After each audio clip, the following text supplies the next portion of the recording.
for the map. I was this one of the ones that came from Team Liquid, or is this a Blizzard map? I have no idea. Yeah, I'm not sure either. And all it doesn't really matter all this much. Why don't you handle the first intro this time?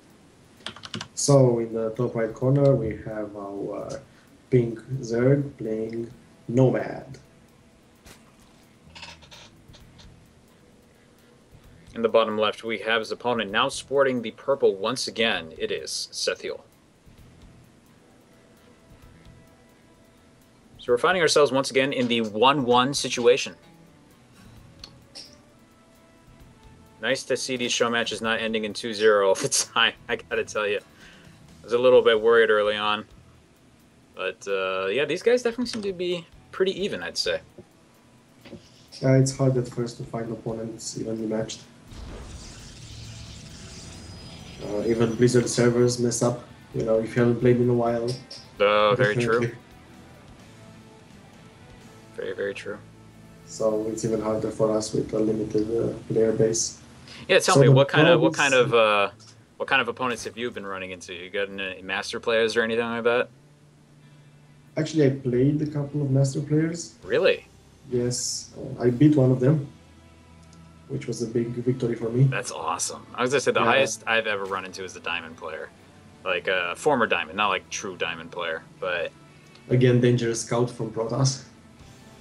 You know, I gotta say, if it ain't broke, don't fix it. And he's noticed that the Nomad isn't reacting at all, so may as well just get in and out as fast as you possibly can. Only thing about that I will say is sometimes you can miss just the edge of the back creep, and if you miss that spawning pool, yeah, things can get real dangerous. It looks like he's gonna go for this proxy pylon again. Yeah, I wonder if the Zerg is ready for that and if he expects it. That should be interesting, and the Zerg is directly there. Oh, yeah, he's not going to put it down. I think that's a good move. I mean, Nomad has not gone for the really aggressive, fast third at any time, so all that pylon has ever done is just die. So I do not blame him for not putting that down there. Yeah, we can see this time the forge is first, now the gateway. So Overlord spots that. Wants to make sure he gets that cannon. Yeah, I should probably expect a cannon in the back of his natural. I mean, if I was Zerg, I would check for that. He doesn't have vision there. Yeah, there's that Overlord in position with that when he did have that. I think it was like when he was putting down the natural. So there's an opening there now, and I think it's been closed because now that hatchery is finished. So even if he starts going for those cannons, it's going to be a lot easier to defend than it would normally be. Yeah, it's too late now. I gotta say, nice timing on moving the Overlord out of there. Just keep it there just as long as he needs it, and then he sends it out on the map to get that scouting information. Very subtle, very nice. Indeed. I loved his scouts. I mean, having that Overlord flying at the 15 and 20 minutes mark, nobody expects it. I mean, who expects to scout that late? And it's at the precise moment that you need to see a critical piece of structure. Great. Absolutely. Now, pylon probe has been discovered and dies. Ouch. Okay, no proxy pylons for a while. Probably going to send out... He should send out another probe to try and do that, but you know what? Nomad's just been pretty on top of it, so maybe keeping that back just for the extra mineral income might be smarter at this point.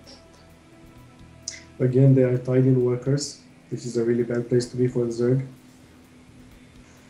It will probably give a Protoss advantage like he did last game, but then if the Protoss throws that advantage away, well... Yeah, he is getting that faster third base. If he can get that up, might work out. It is a little bit tricky, though, because this is actually starting to look a lot like that first game. You know, we're getting up into about 30 supply. No sign of any particularly interesting tech yet, meaning if he goes for that big gateway push again with that third base, and Nomad doesn't scout it in time, we may basically see the same thing happen again. Yeah, and with the new coloring, you may actually see the same colors doing it again. That's true.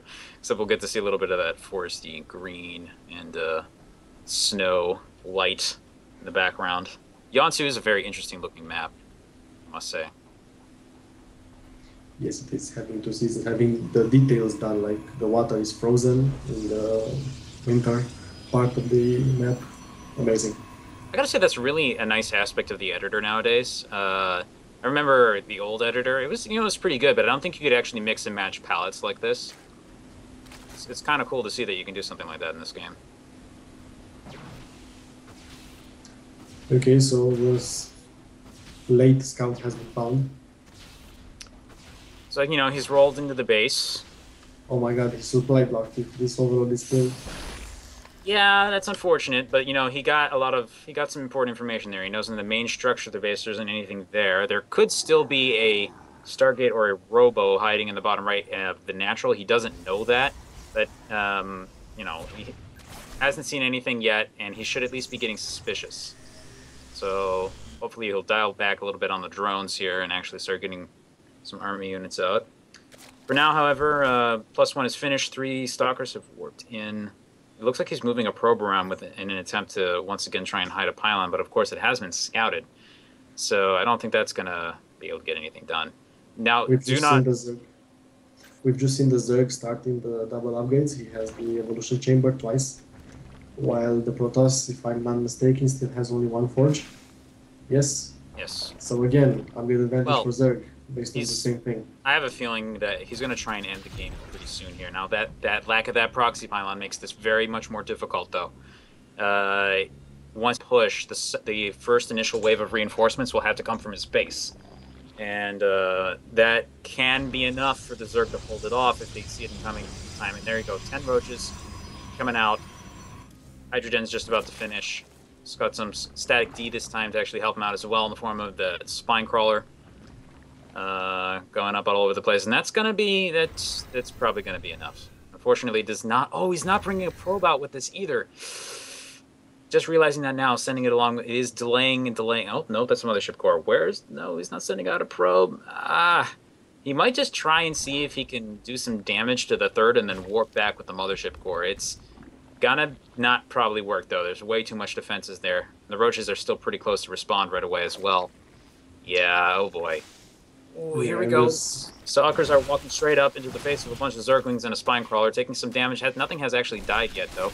Repositioned behind the Zealots. Now he's actually fighting straight up with the Roaches. The Roaches are pulling back to the spine crawlers. Down go the Zealots. And, yeah, there's just not enough. And it looks like Sethiel's realizing that, and he's going to head back home. Yeah. Maybe he can float over a little bit with the Mothership Core, maybe pick on a drone, but there isn't much he can accomplish there. Actually engaging on the edge. Kill a roach. Nothing much really happening though, and yeah, this is terrible for the Protoss. He really, really wants to do something about that base. He's gonna go for blink. That'll give his stalkers a little bit more utility overall, but it's gonna be actually, I think blink is great. I was actually hoping he's going for blink because with the mothership core and the high ground vision, he can blink up and blink down and terrorize the Zerg into GGing. He can try. It's going to be tough, though. I mean, the Zerg has gotten to the point where he can actually get all those Hydras out, and he can focus on his military production. And it looks like we're going to have an engagement in the middle of the map. This is a little bit too early for the Protoss, though. The Stalkers are now getting into position. Good blinks, keeping those Stalkers alive as long as he can, but losing a couple there. This is what he needs. Yeah. And unfortunately, there's not reinforcements coming across the map for Zerg here. Yeah, this is not going to work. He's actually going to have just enough to hold us off, just barely. Gonna lose a lot of his stalkers in the process, though, so it's not exactly over yet. But Zerg is 1-1 again, and Protoss has 2 weapons. Again, the single forge. We definitely need to remember this.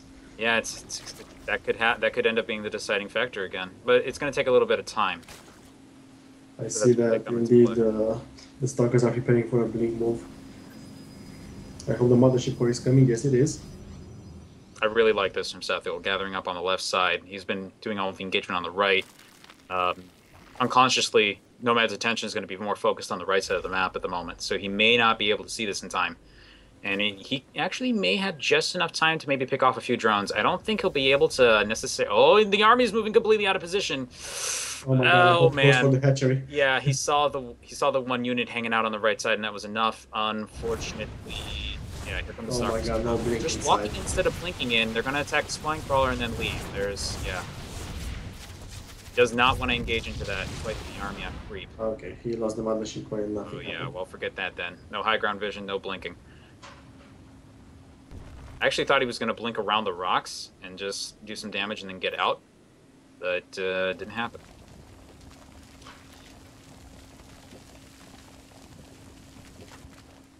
Now, the good thing for Setheal is they didn't really lose much there. So, just the mothership core, maybe a stalker. He can remake the mothership core. He keeps the core of his army alive. That'll help, Yeah, but he's becoming very predictable. I mean, but you know what they say about stalkers, though, right? It's like time goes on, they get weaker. yeah, and he attacked in the firstly in the left side, and now he's going on the right side, and we already see Nomad all over it. He's not expecting this. Yeah, if he still had that mothership core, he could have he could have walked right in there, gotten the army's attention, and then linked up into the main. Yeah, And he and recalled out after killing something important. That would have worked, but unfortunately, it's just can't happen now. no, he would have probably time warped the entire Zerg army and then blinked into the main. That would have been devastating.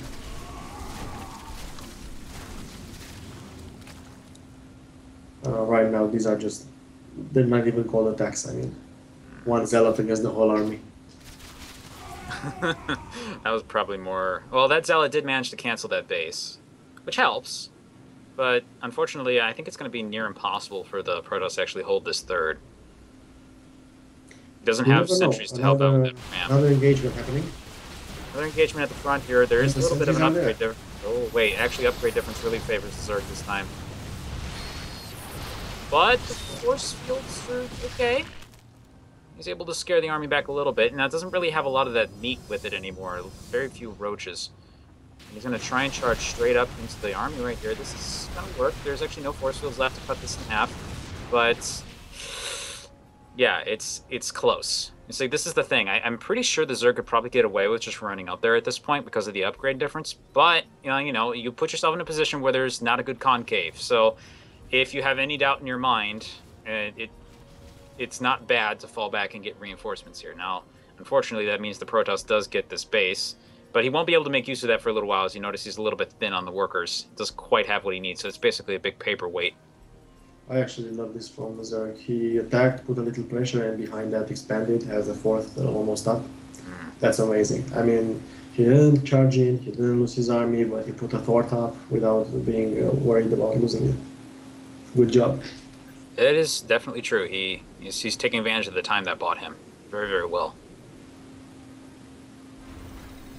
We'll move out around the right side of the map. He sees that the army is not there thanks to the zealots that are at that watchtower. Gonna try and blink in maybe and do something. Nope, he's just gonna attack straight up on the side. Maybe kill some of the spine crawlers that are there to defend. Okay, yeah. The army is not gonna get trapped there. I actually thought for a moment that he might bring his army around the backside of the stalkers, but did not quite. Well, he has the 3 attack upgrade, which helps a lot because the Zerg has only 2 armor. So, 1 extra damage. It's very, very squishy though. Yeah. He's going to need to get those armor upgrades very soon. If those stalkers got cut out in the middle of the map, he loses almost half of his army. Does he have anything else with stalkers? Not with them. They're just... Oh, and there goes the observers, so no high ground division. And hello, there's the stalkers. They're going to have to blink out of there, and he should be able to escape. Unfortunately, moving a little bit forward, he's going to maybe lose one or... Nope, okay. They're just going to stare at each other. Good reflexes from the Protoss right there. Couple zealots able to get into the lines right there and deal a little bit of damage. Not too much, though. He should have gone for the drones. I mean, the Zerg is already back with 2 drones, but he could have been with 10. Yeah, I mean, he did a dent there, but it's not much. 68 overall workers to 64. Very, very close. Really what the Protoss needs here is time. He needs to get this tech out, and he basically has it. He's pretty much at, I think that's going to be 3 Colossus once those 2 come out. Doesn't have range just yet, which does make them a little bit iffy to engage around the force fields. They have to walk in very close and can get picked off. So if the engagement occurs right now... Oh, and with the majority of the Colossus not there, that's not good. But, okay, good blink. And, oh, no way. He's actually going to take the rocks down on the army. They do fall. Kills the stock. That's surprising. But does this Colossus is really bad. But I'm like, oh, are we actually going to see that happen? And then it just doesn't really kill anything. I'm like, what? Really? All right. Yeah, I would say amazing splits, but I'm not sure that's what happened. No, that might have just been luck. It's kind of like how a Widow Mine will sometimes go off and like not kill anything. Really, just like kills one unit, and you're like, what? Why? How were they barely just spaced out well enough? Yeah. Okay, so I'll be able to run in, kill a drone and some queen and some trees. But yeah, I'm not able to accomplish much more besides. This helps though. It keeps the Zerg on this side of the map. Ooh, able to cancel that base, even better. He needs to focus on killing drones. I mean, with this creep spread and this late in the game, this hatchery is too far from the minions. But this late in the game, I mean, the army will be able to deal with any zealots fast enough so that the hatchery won't fall. So there, focus. We have a Dark Shrine on the map now. Okay, so he's behind. Those wonderful cloaked. Oh, haven't you heard the new phrase? It's anytime Dark Shrine, man. Anytime Dark Shrine. Yeah, at the 22 minutes mark when you're 150 supply, 50-ish, it's definitely went behind. Looks like he's actually just using them to get Archons, which isn't necessarily bad. Okay, Trip of the Army engaging right next to the Colossus is not going to help. And yeah, Nomad's going to try and get out of there as fast as he can. Regroups. Okay, no, back. Here we go. A lot of the Archons right away here, but Corrupt is going to move forward for some damage to Colossus. Unfortunately, just kind of taking it out of the action temporarily. One Colossus does go down. Here comes all the Overseers ever, making sure that they can see everything and just die. And ooh. Out of the entire map, the Protoss fought in the most wide open space. You know, it was still enough though. Protoss was able to more or less take that army, and you know, probably more just being able to engage on with the edge of it, out of position like that. But Zerg has been keeping up kind of enough with his larva, and is able to remake that army for the most part.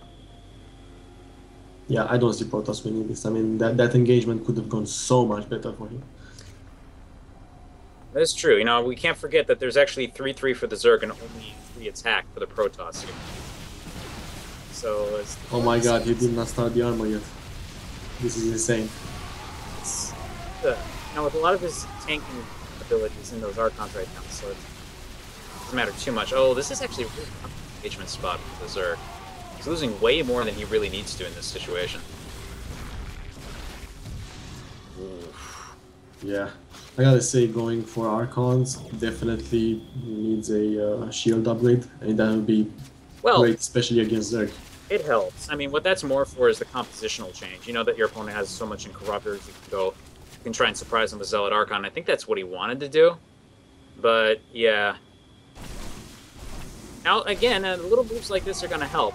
Like I said, if he can keep the Zerg on this side of the map, he can buy himself the time that he needs, then he might be able to just sort of really claw his way back into it, but it's going to be a little bit difficult, especially with all those Overseers. Like, those are basically just really, really squishy Zealots. He's 100 supplies behind. I don't see him winning this. Yeah. You know, yeah, now this base is going to go down. It's canceled immediately. That poor probe just happened to be in the wrong place. Like, oh, hi, got the gas. Boom. Yeah, you don't want to mind gas here. The same where the gas is at. So engaging up this ramp could probably be the worst thing he could do, but it looks like he's not going to. And the Protoss is actually chasing the army. No, oh, this is bad. This is really bad. The Colossus are just... This is GG. Go down immediately. And yeah, I think that's pretty much what this is at this point. That's just making sure your army dies so it looks nice at the end. Wow. Wow. It's good. Well, I'm going to try to leave the questioning to you because we're out of time, but if anything interesting you forget, I'll jump in. Sure. Feel free anytime. So Nomad takes the show match 2-1.